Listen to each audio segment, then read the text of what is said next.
जोंनि मोसाखावरि हान्जा बिथांमोननिसिम रोजा रोजा साबायखर बावबाय।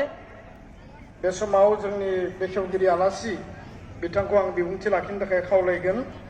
बिनि सिगांनो जोंनि गेजेराव सफैनो हानाय दुलाराय बर' हारिमु आफादनि आफादगिरि जगेश्वर ब्रह्म बिथांखौ आङो सिनायथि लानो थाखाय खावलायबाय आरो गांसे आर'नाइजों बरायबाय। लोगोसेनो अर्गेनाइजिं सेक्रेटारि हारिमु आफादनि सपन नार्जारि बिथांखौबो आं सिनायथि लानो थाखाय खावलायबाय। बर' थुनलाइ आफादनि बारग' रां दोनथुमगिरि काबाराम स्वर्गियारि मानगोनां बिथां दङ, बिथांखौबो बे समाव सिनायथि लानो थाखाय खावलायदों आरो गांसे आर'नाइजों बरायनो थाखाय खावलायबाय।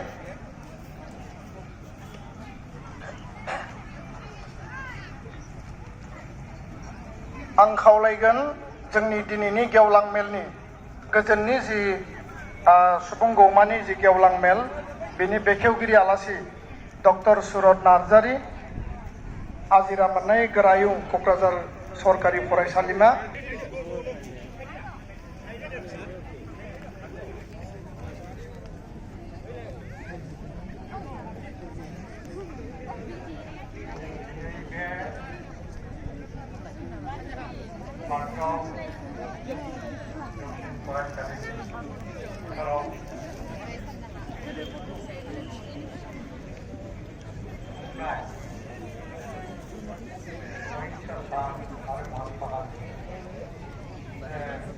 बाहागोआवनो गिबि थारावनो मोनसे मेथाइ खनदोंमोन।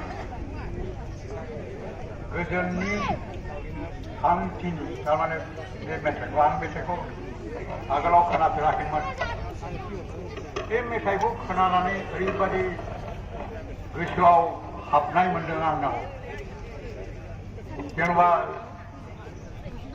सैथो जुगासो फैबाय नामा मोनलायलाय। आं बेनो गिबि खोनानाया। आरो बे मेथाइखौ जों जुदि बयबो अरायबो गोसोआव लानानै खनबाय थायोबा मोनसे शान्तिनि आबहावाया बारबाय थागोन होननानै आं फोथायो। दा आरो आंखौ बेखेवनो थिनदों।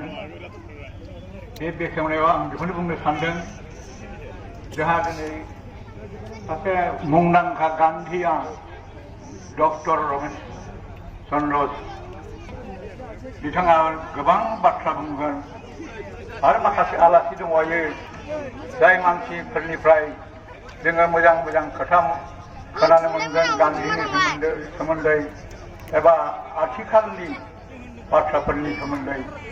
बेनिखायनो आङो बेखौ मेल बेखेवनायनि मुङै गोबाव जुदि खालामोब्ला बे नोंथांमोननि सायाव एसे इनाय खालामनाय जागोन।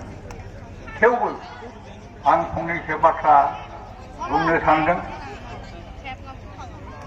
महात्मा गान्धीखौ जाय मानसिया बे जुगाव नङाब्लाबो भारतआव ओंथि गैया। मानो होनोबा बिथांखौ लानानैसो दिनैनि उदां भारतआ जादों आरो बिथांखौ हारिनि बिफा होननायनिबो मोनसे ओंथि दङ। जारिमिन फरायब्ला मिथिनो मोनगोन बा मिथिखानाय नोंथांमोना जारिमिनाव मोनदों जे भारतआ उदांस्रि मोननायनि सिगां जा दावहा जादोंमोन, जा बिद्रह बिग्रायदोंमोन, बे बिग्रायनाया गुदि बाहागोआव राजाजों राजासो जादोंमोन।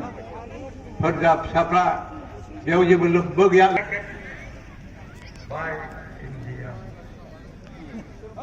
बे बिराद गिदिर खोथा। आरो बेयावनो मोनसे खोथा जाना फैबाय बे अहिंसानि बाथ्राया, अहिंसानि कुइसन। दा अहिंसानि सोदोब जेब्ला फैदों अब्ला जोङो बुद्धदेबनि खोथाखौ जों रायखांग्रोनांगौ जायो।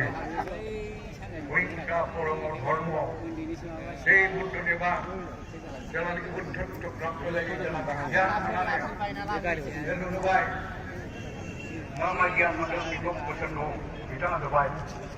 दा बे बुद्ध जानानै बिथाङा जेब्लानाखि गावनि बुजिनाय गावनि दर्शनखौ गावनि धर्मखौ फोसावहैनो न'आव फैजेननानै सानदोंमोन जे आं बिमा फिसालाया बे अधिकारखौ बियो, बिमा बियो अब्ला बुद्धदेबा होनना बुंदोंमोन जे आंनो जेबो अधिकार नोंसोरनो होनो हाया आं राजत्वनि अधिकार होनो हाया आं नोंसोरनो आं गियान मोननाय गियान या रिनाउन्सिएसन बे रिनाउन्सिएसनखौसो आं नोंसोरनो होनो हायो आं नोंसोरनो ओरैबायदि गियान होदों आरो आं नोंसोरनो दान होनो हायो जे मानसिया फेक नङाबा रावबो गिदिर जानो हाया नागारनो हानाय गावनि लुबैनाय सब जिनिसखौनो जेखौनाखि मानसिया बे रिनाउन्सिएट माने त्याग खालामनो हागोन होमबासो सासे मानसिया बिर जानानै फैयो मानसायनाय बे गुननि थाखायनो मानसिया थांनानै थादों जुनारा गावजों गाव सहाय खालामलायनो हाया